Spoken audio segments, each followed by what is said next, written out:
Welcome back to Retail Therapy. My name's Will DeFries. My co-host in the studio with me, Barrett Dudley. Barrett, how's it going today? I'm doing all right. I'm very excited for today's episode. It's our first time. First time.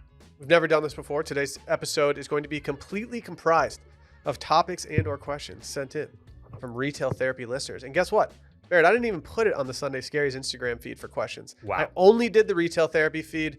There were so lots. If you submitted one, you have a much higher chance of getting selected. This is great for everybody. Yeah. I'm very impressed with the number of questions and submissions that we received, even though half of them did what were basically about the first thing that we're going to touch on today. But that's when there's a trend, and that's okay. That makes it easy. Yeah, it's fine. It's fine.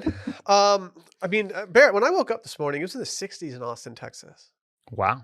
How about that? It was my first real taste of being like, okay. Did you immediately throw on like a crew neck sweatshirt and get outside to let the dog out? No, I wore a t-shirt and shorts out and let the dog out wearing that and thought, you know what? This could have been a good time to take a nice little, quarter zip or crew neck for a test drive. For a little spin, yeah. but I didn't do so, unfortunately. Full disclosure, I'm in full mail-in mode at this point. Like this is the second to last recording I think I have to do before going to Italy for 10 days. And so I'm still having a hard time transitioning into fall, despite what my brain is trying to get me to do. Yeah, you've got to. Plus, right now you're in the mode where you have to like sheath all of the fits that you want to get off because you're pretty much just bottling them up for vacay, right? I mean, I'm trying, but the debacle that we discussed during the last episode is it's all coming to fruition at this point. I can confirm that I will be at 100% not checking luggage. No check bags. Okay. And I can also confirm that when I took out my larger carry-on from away, it was a little smaller looking than what I remembered. It was a little smaller looking. Yeah. Not sponsored content at the moment. I love my away suitcase, but it's not the best rollerboard if what you're looking for is like space maximization. But what is nice about them is that they are so light. They're very light. That they look good. They do have like a really nice compression tool on them as well. But my brother-in-law made a good point the other day. He was not talking about carrying one on. He was talking about checking. And he was like, yeah, if you get one of those nice Toomey bags, he's like, you're 7 pounds in before you've even packed anything in there. Yeah. And that's a lot if you have a kid or if you're just trying to pack a lot of stuff. Yeah. Yeah. Oh, they stick to that 50-pound limit. I'll tell you what. I got some nice help from a nice young lady at the counter recently. Yeah. She looked down and she let it slide. And I think she could tell that I was just going to break down crying if she would have told me I had to take something out. And she just goes, okay. And just got it out of there. It's like, thank you for your service. Yeah.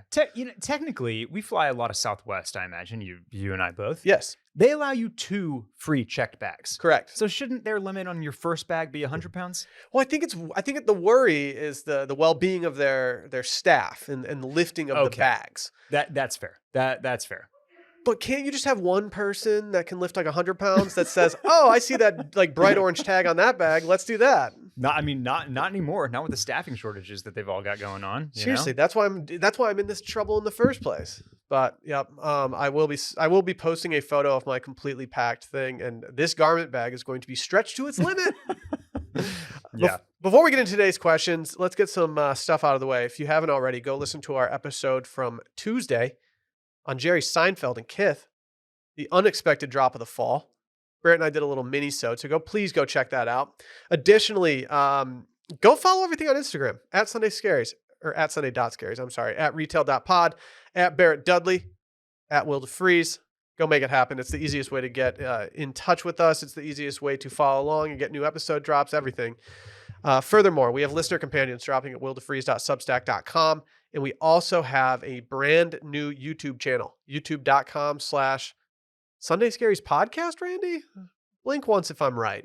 It's in the description of this episode, but all of our episodes of Retail Therapy are on that channel. Go check them out. Barrett is very good at working the desktop presenter, so you can always see the things that we're talking about. He's usually pretty good at keeping up with everything we're doing. So Go check that out and make it happen. Barrett, before we get into today's questions, I have a question that's more of a self-serving one because I just want to know. Yeah. Have you made any fall purchases thus far? Yes and no.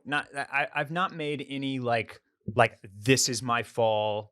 This is something that I'm really stoked about purchase. I grabbed the from ALD drop one. Ding. Sorry, Randy. Ding. By the way, we have not been praised for this, and I would like some praise for it. We didn't mention him last episode. It was one of those things where it's like you have a perfect. We pitched a perfect game. Yeah, you have a perfect game going. You can't talk about it in the middle of the episode because then it's just all going to go down quickly. Yeah. And none of us even confronted it the second we got. Or no, I guess Randy confronted it very shortly after we recorded. Had he not done that, I think we all would have walked out of there with our heads held high. Yeah. So I did pick up the item called the blanket striped short coat from drop one, which is part of their fall collection, but as somebody told me, it feels very Santa Fe spring. Yes. My response to that was, well, it's kind of always Santa Fe spring in Austin, Texas. True. So I think that works. Barrett, for me, that was my favorite single piece out of the entire collection that they had. Yeah, but I've not really made any initial like purchases. Early September, it's still a little early for that. I usually probably towards the end of this month, maybe early October, is where I'll really look to like lock something down. The other thing that I'm kind of headed into the fall with this season is that the things that I really want are big purchases, and so I'm trying to stay dialed in to maybe make like a big splurge purchase and not get distracted by a bunch of other little things. I think that's a good way to operate. Yeah. With fall is a season that has so many staples and because of layering stuff like that, where I feel like you can get away with re-wearing stuff from years past very easily. Very easily, yeah. I'm kind of at the same point as you. Outside of a couple things that I want that are maybe considered staple pieces, there's a lot. Like most of what I would want would be something that I'm making a big splash on, and so I don't really see myself buying that much this year. Yeah, but there's there's too many jackets in my closet right now. So like outerwear, I'm not even paying attention to at the moment. I got a couple of really good sweaters last year that need more wear, so it's really I'm more down to like. I'd really like some additional boot in my collection, but we're talking, a big purchase there. So that's kind of what I'm keyed in on. Yeah, but we'll see what happens. Yeah, because it's not something that I need here in Austin really. So it's definitely more in the want column. Well, I only made one purchase. This purchase would not have gotten made had it not been for a store credit that had been lingering, and I got the cashmere hoodie. I've been wanting a cashmere hoodie from anywhere, but once ALD dropped one, I was like, this is just, it's too much. I need to do this. I have to get it. And so I used the store credit I wanted to use it on something that was like kind of a statement piece and not like something that I'm really just going to wear within the confines of my own home to stay warm and cozy. Sure. But I'm not going to beat myself up too much over it. I don't necessarily need any statement stuff right now. I'm not trying to make any statements. Cashmere is always a good choice. I will never feel bad about using my big purchase money on something that is cashmere. It is just something I will always love wearing. It is something that will always be comfortable to me and something that will always be worth that money. Yeah. And if I can get rid of half that price with a store credit, done. Yeah. Game over.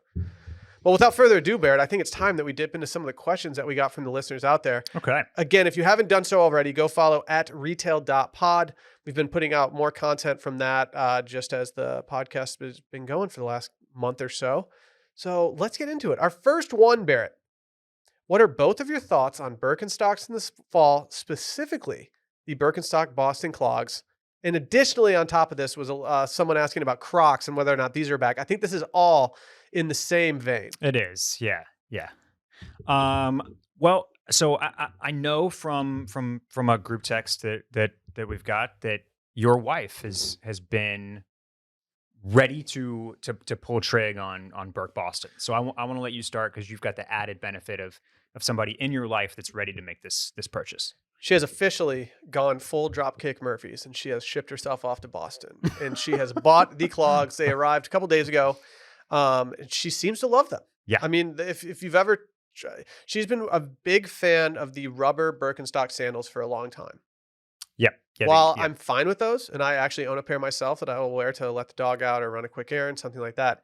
The feel of those simply does not compare to the actual like cork, leather, suede, everything that comes with the sandals or the clogs. And I think when she actually put that on for the first time and realized how comfortable that could be, I think it changed a lot for her. I only own, in terms of Birkenstocks, I only own those rubber sandals that I talked about and a pair of suede sandals. I've said, and this was before spring this year, that I really wanted a pair of clogs, but I needed to get the sandals first. Now I need to put my money where my mouth is, and I need to join the people that asked about this and actually get into some Boston clogs. Yeah. The bunch of questions about, like you said, the clogs, Birk Bostons in particular, whether they were headed towards the end of their run, or whether they were here to stay and still like a good pickup for fall. The short answer is yes. I mean, the in general, mules, backless loafers, clogs, all of this type of footwear has been trending for the last several seasons now. I've pulled up the Mule Boys account on Instagram, which has 35,000 followers and is essentially dedicated to covering all of the shoes of this style. I mean, everybody's doing a version of this. There's performance brands like New Balance and Vans getting in on it. Yucatan is a brand I love that does a Birk Boston knockoff. I recently talked about on this podcast about picking up the Isabel Marant version. There's collaborations going on. We've got the Dior Birkenstocks. Like it's everywhere. I mean, it's just an incredibly hot silhouette. People are done with backs on their shoes. Just get rid of the backs, get them out of my sight. And that's and that is absolutely still a wave that we're riding here. Do you own any backless shoes right now? So I did end up grabbing the Isabel Marant Okay. version of a Birkenstock Boston. It Okay. is nothing. It is a Birkenstock Boston made by Isabel Marant, essentially. So the shape is slightly different. The suede is a bit different. The buckle's different. All those little details are slightly changed. But I do have that pair of mules, and then or clogs. The other piece of this, I would say, and it's another question that we got, are Crocs making a comeback. Is just that in general the rubber shoes. So you've got the Salehi Benberry, Yes. Pollex clogs, which are made by Crocs, which are one of the hottest shoes out right now.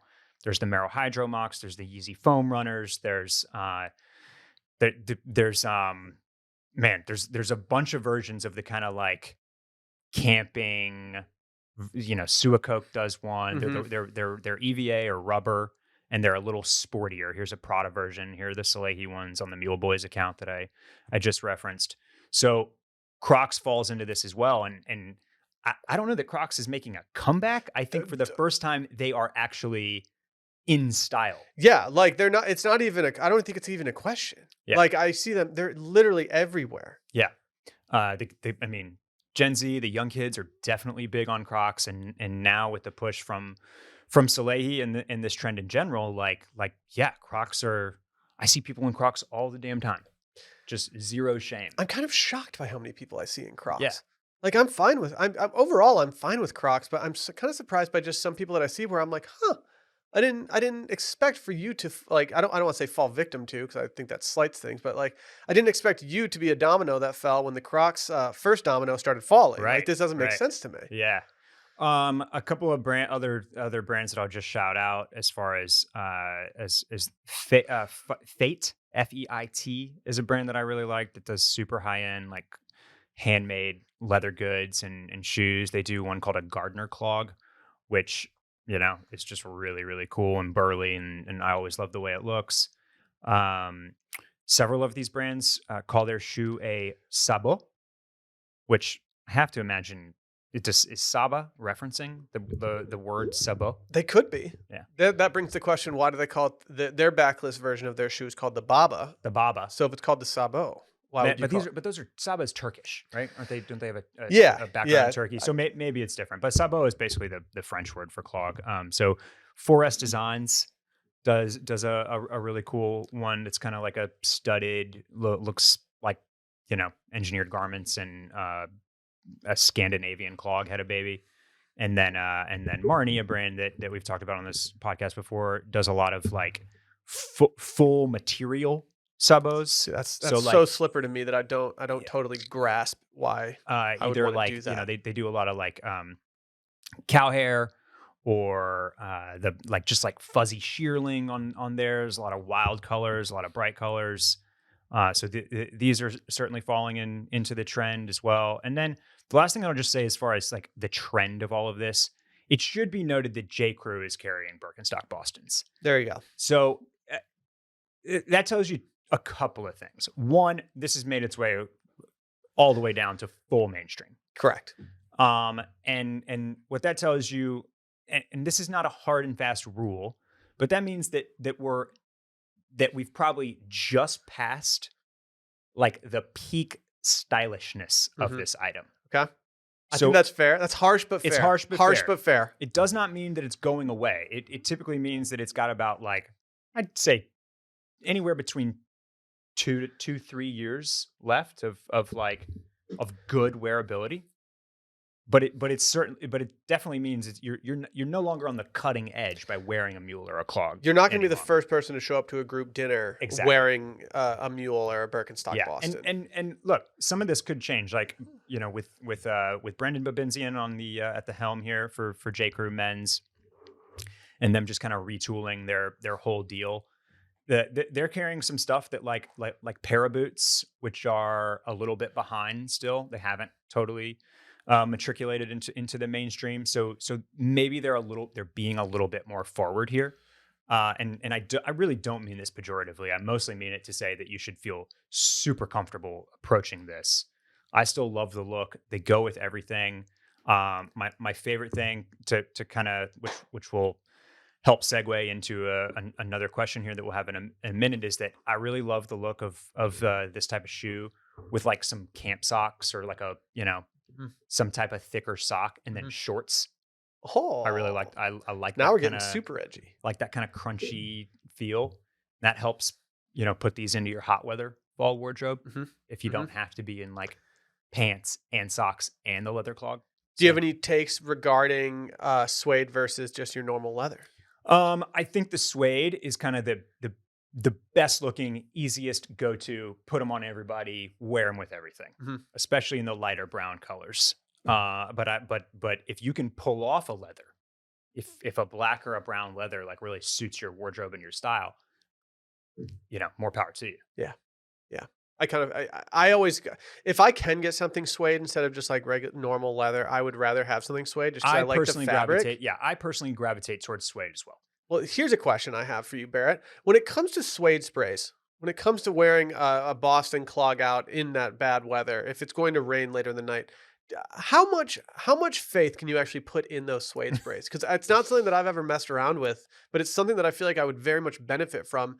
Because I used to wear, like, I mean, my fall and winter boot of choice used to just be a Clark's Desert boot, and I had the suede ones, and then they'd get ruined, and then it would just be a constant thing. And I probably should have been spraying them this entire time. Yeah, the suede spray is good. You should spray your stuff down unless you're just going to be like super diligent and careful and baby the hell out of them. I don't want to. There are a bunch of different options out there. I usually just like ring up Nordstrom.com and just like pick whatever they have. But certain people definitely believe that there are superior sprays out there.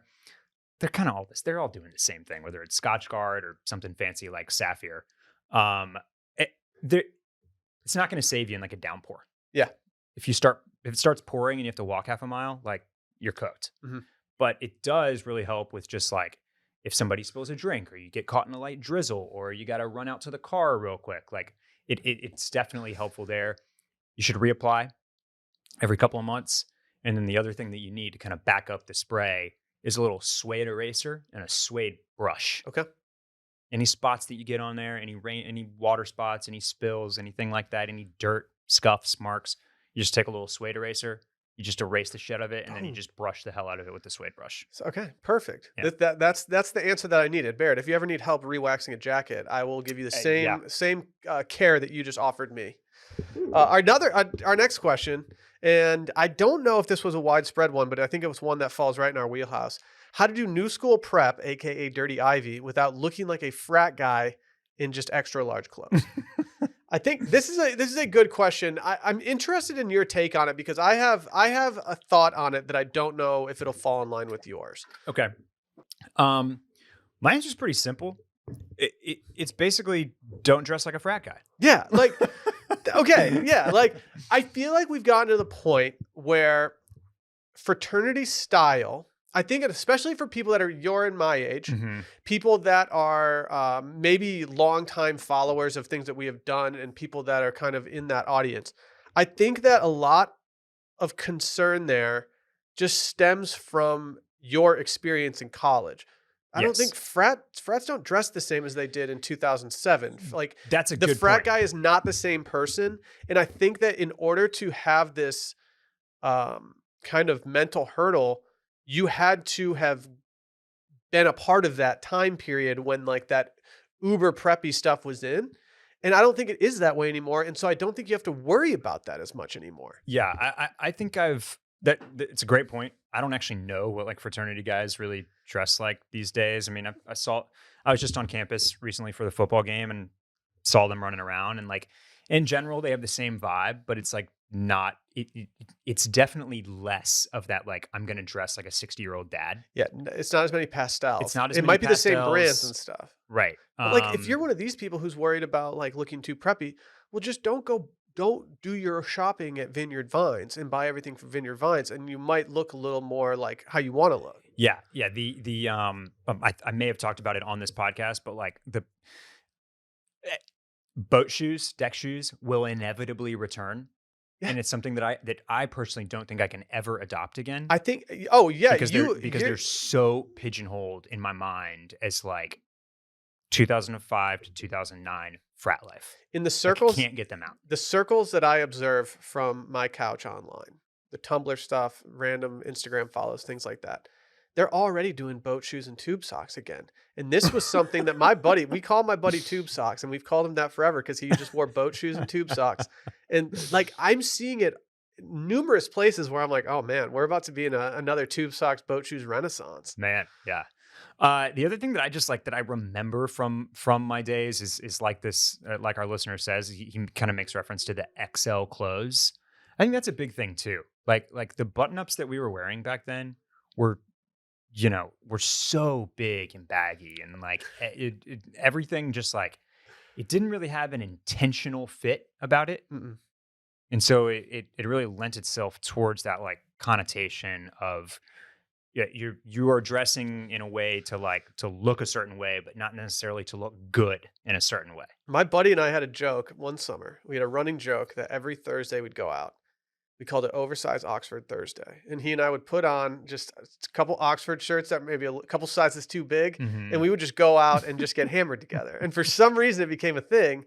And I'll always look fondly at like an oversized Oxford shirt styled in some kind of way. But I look back on it and I'm like, Yeah, what were we even thinking? Like, why was that a funny thing for us to even do? yeah. I mean, what's ironic is that like an oversized dress shirt is a bubbling trend Yeah. right now. There's a brand called MF Pen that in that Throwing Fits Mr. Porter, their big collaboration. Mhm. They did a shirt with MF Pen whose whole thing is like giant dress shirts basically. So that the difference is that it's not falling into the Dirty Ivy category. Your Dirty Ivy category is like way more like classic, vintage Ralph Lauren and Tommy Hilfiger Oxford cloth button downs with like beat up jeans and wallabies and like, throw Yeah. some weird kind of like rowing blazers, Amélie en Dor type shit Yeah. in there to kind of make it a little bit more punk, Yeah. right? Yeah. Whereas the oversized shirts are coming back in like this way that's super directional and kind of and more capital F fashion. Yes.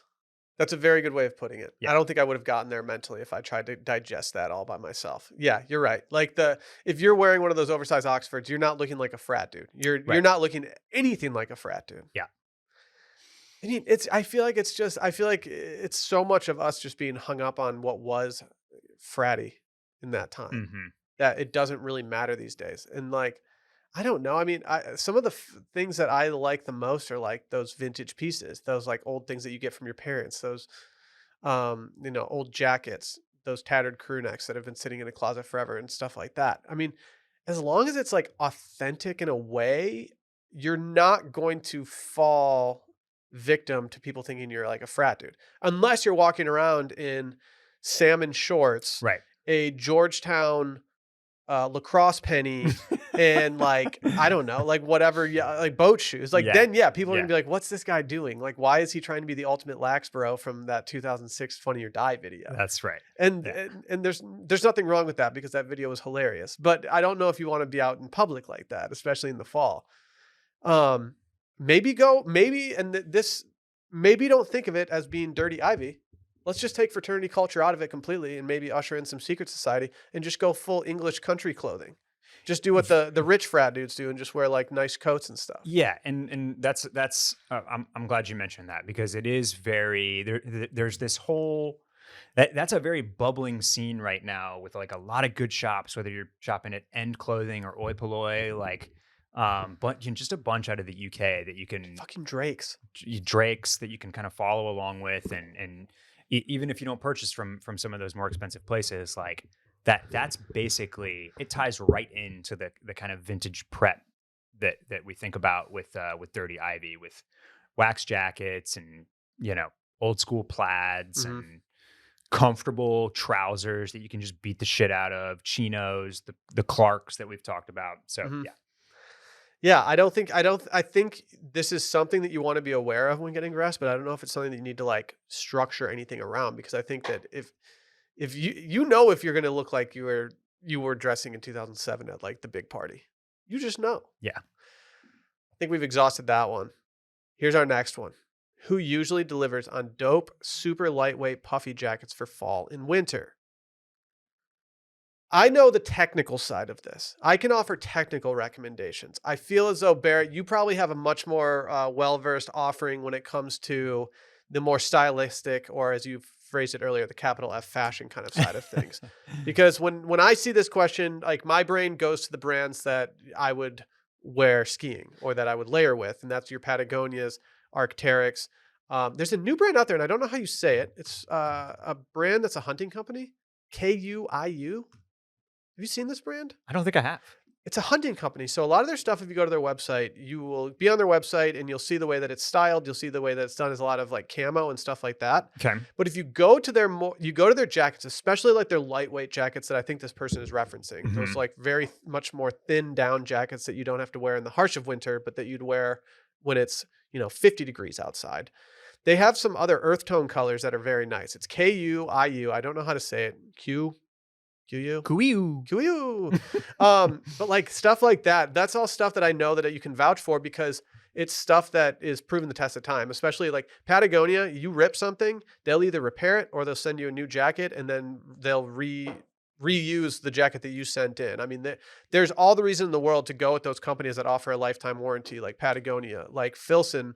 You can always trust their down stuff and make that work. But again, I think Barrett's gonna have a little different idea than Oh I do. well, I selected this question to basically give this exact answer that you started off with. Like the very obvious answer is to go with Patagonia or Arc'teryx. I've never heard of somebody getting an Atom piece from that's ATOM from Arc'teryx, and not saying it was like the best jacket they've ever had.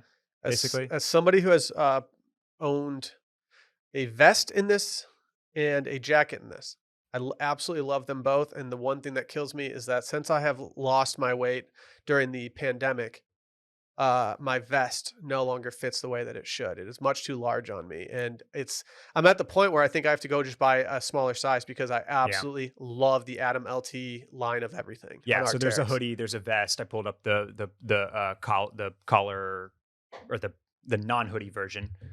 Just a, standard funnel neck collar basically. And yeah, because the question said like who delivers on it, right? Like Yeah, that's where my brain is going to. I will bring up some other stuff. Shameless plug here for Howler Brothers. The voltage full zip that we do I like that color. was like probably one of the pieces I wore most last year because it's lightweight, and but very lightweight. So you get like the quilted look, but like it's easy to layer with. It's not going to keep you overheated. I know you've talked about your Atom, how it's like almost too warm for most of Austin's days. Oh yeah, I mean it gets warm, and even when I was living in Michigan, I would layer underneath my Atom jacket because it was so warm that I knew that if I wore a reasonably warm underlayer, Yeah, it wasn't like I could wear a sweater in that jacket. I would have to wear like a pretty hardy thing, but it was the most comfortable I've ever been skiing because everything I was wearing was so lightweight, but I was so warm the entire time. I mean, like yeah, I yeah. can't speak highly enough about the Atom LT stuff. And then I'll just toss out, if you want to get out of here on a budget, Uniqlo, super famous for their ultralight down. Like people swear by these jackets in New York and Boston and Philadelphia, and they're under $100. There's a hoodie version of this as well. What you'll lose here is like the kind of the very low profile down. You're not going to get it as as thin basically. It's like a Patagonia Nano Puff or the Arc'teryx Atom. But you will get warmth and will get a nice looking jacket. It's $80, and then Abercrombie as well.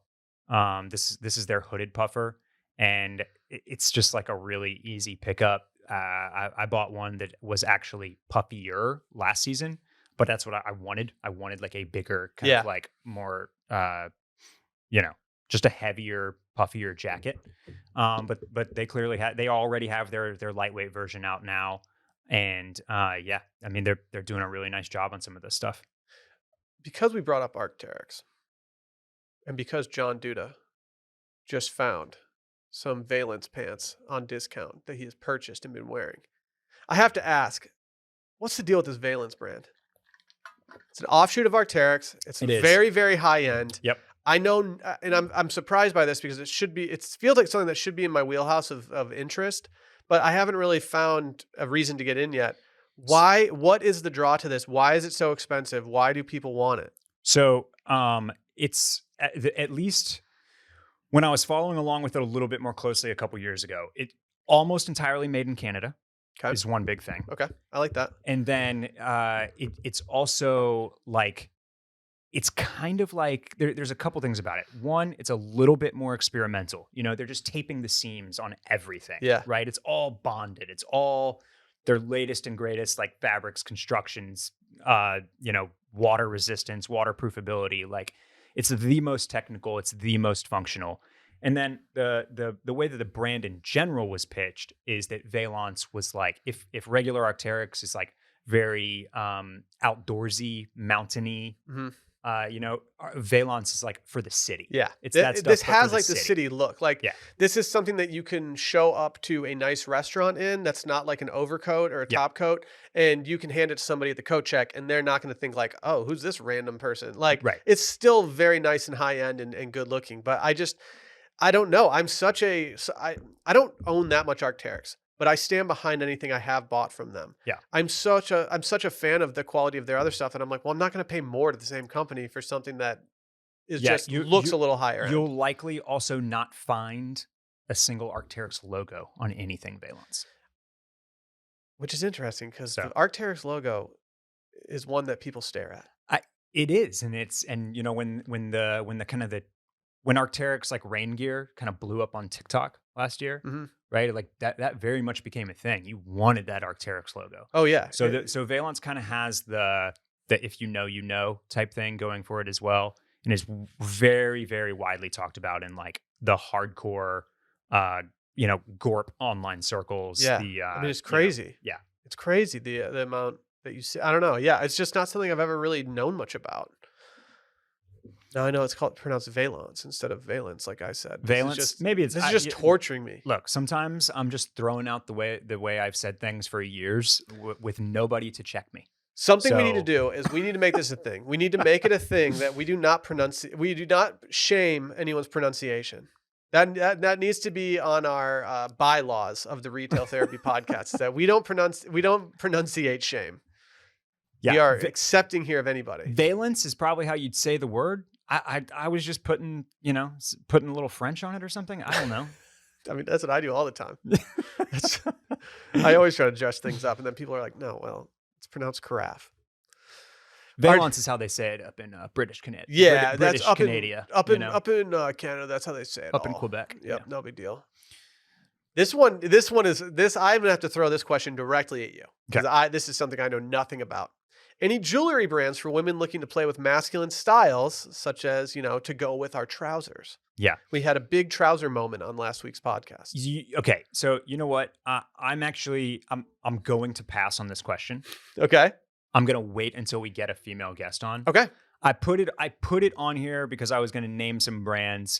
The more I thought about it, I want to wait for somebody that's actually a little bit more in touch with it. I still really like all the gold jewelry on women, which I don't know if that's hot or not. I might be dated on Yeah. that at this point.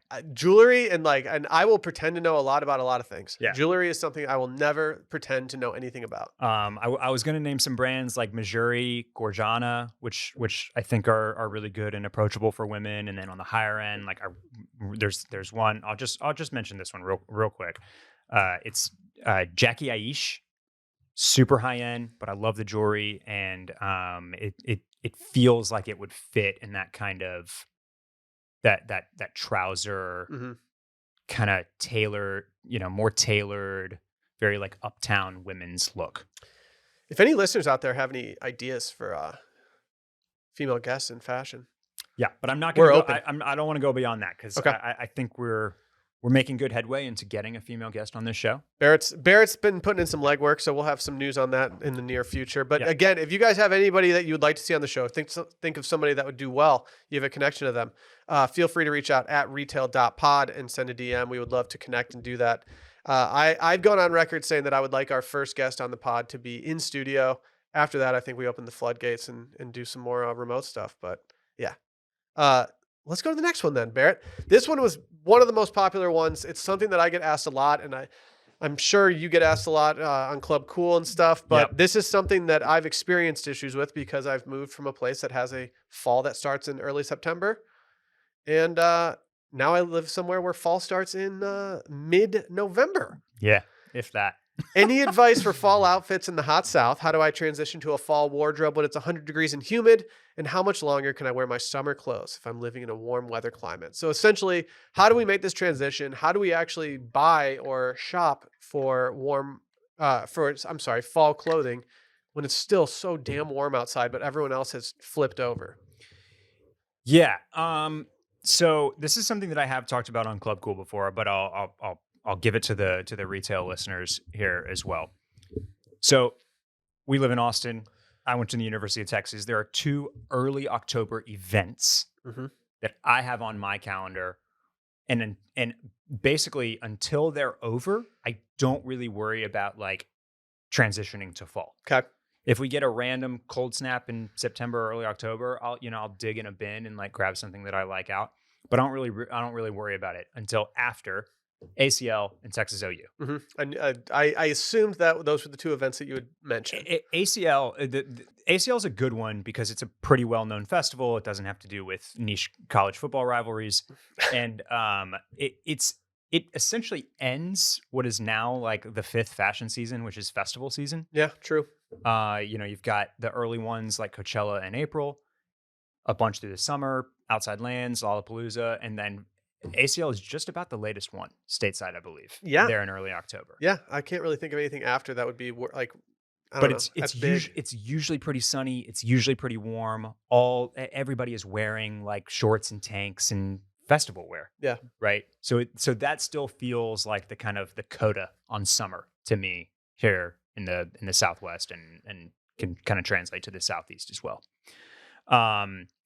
So basically, don't worry about it until October. Okay. And then you start thinking about like the what does fall look like? What does it mean to you? We all think about scarves and chunky knit sweaters and boots and jeans and all that type of stuff.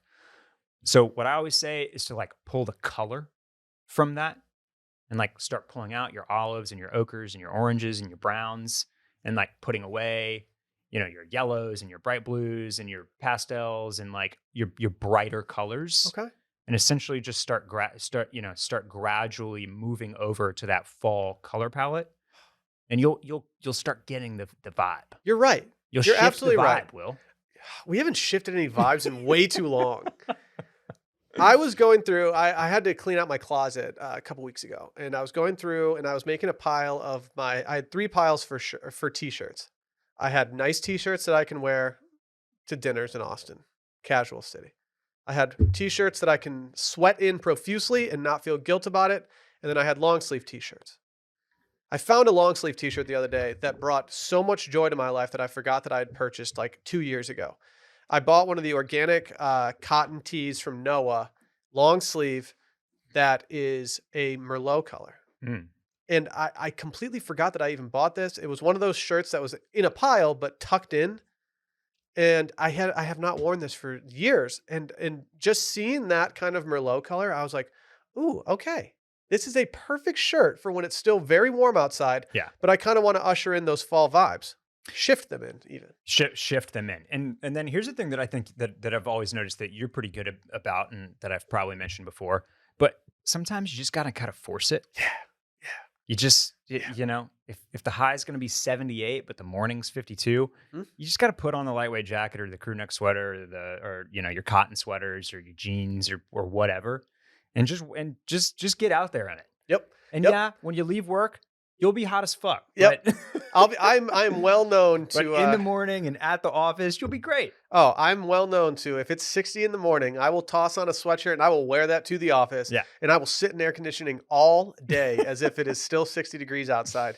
But in beautiful Austin here, we have the problem that occurs where you find yourself dressing for one season in the morning, and by the time lunch rolls around, you're way overdressed for the weather that is. It's like, oh no, in the morning it was 60 and now it's 85 degrees. Yep. So have fun in your long, thick carpenter pants at your outdoor lunch, because you're going to be sweating through those things in no time. Yeah, it's kind of unfortunate because we can layer here. You can do a t-shirt and then a cardigan and then a jacket or whatever, and then you kind of shed those layers. But you can't shed your pants. No, No. Unless you get the zip off ones. You can go full Outdoor Voices. Outdoor They were Voices. trying to bring those back. Yeah. Out of nowhere, and this has nothing to do with fall fashion at all. Out of nowhere, my favorite pair of athletic shorts that I've been wearing lately have been a pair of Outdoor Voices shorts. Yeah. I didn't see this happening. Do you still wear your Outdoor Voices Sunday shorts? I have them. Okay. The issue that I have with them is that I wish they were 1.5 inches shorter. Dude, yeah. That's what happened to me too. They are still kind of like my go-to house shorts. Mhm. But over the course of the last 4 years, basically, that progression has been made, and I put them on, and I wish that they were 1.5 inches shorter. I think I'm just going to take them in. I think the next time I go in, I'm just going to say, take these down a couple inches. I need them because they're worth keeping. I absolutely love wearing them, and like I don't want to gas up my brother-in-law too much, but he still wears his all the time, and he looks great in them. Like he has long legs that work with the length, and I see them, and then I put mine on, and I'm like, these are hitting me in the knee. I need them to be a little shorter. Yeah. I don't have it. I feel like I should have some type of encouraging words for people that are living in hot weather states at this time, that are trying to transition into fall, but like I am just as desperate and hopeless as these people are. I have no faith in the weather ever changing, and so I just start forcing it. I pretty much made pot roast this weekend because I was like, you know what? It's fall. I have it in my blood. It's in my DNA that the second Labor Day happens, it's fall for me. Yeah. Like my mindset right now is that it's fall. I'm just not there yet because like I'm about to be on vacation, so I'm not going to worry about it. That's one thing that I'm always okay with, is just like, starting soup season early. Yeah. Because it's really something that I miss. And it's like, it's the best meal prep. That's the best way to, to basically get a bunch of meals for the week in fall. So much easier than like portioning out this and that and this and that. Oh, so Sally made a bunch of Zuppa Toscana the other day. She just got this straight up Olive Garden recipe, and we just have a giant tub of it sitting in our fridge, and that's all I've been eating. I've fully gone George Costanza meme, and I have shifted into soup mode. It's soup season. We're almost there. You're already there. I just saw something. I shouldn't have gone on Twitter, but I saw another tweet about how ALD needs to absolutely get Costanza. Yeah, they got to get Costanza. They have to. It's their play. Do you think maybe this is the slow play? Maybe for the second wave of releases from ALD, they're going to drop the Costanza on us. It would just be perfect. That's all the questions that we have today, Barrett. Yeah, there were a lot, and I definitely want to come back to a bunch of these. So what if? I don't know how we'll tackle more of them, but I would say to look out for something. I have an idea that I will pitch to you off air. Okay. That I think could be good for both us and the listeners. Yeah, a lot of them are kind of like lightning round, like like pretty quick answer type stuff. Mm-hmm. And I thought it was good today that we carved out like some common thread questions that a lot of people were asking. So. Pretty much every question we answered today was something that was a general theme. Like more than 5% of listeners asked this exact topic. So when you add all that up, it makes sense. Well, that's all she wrote for today. Like I said, if you haven't already, go back and listen to our episode about the Kith Jerry Seinfeld kind of, drop from Tuesday. And outside of that, I guess we'll see you in, 2 weeks. Yeah. All right. It's been real.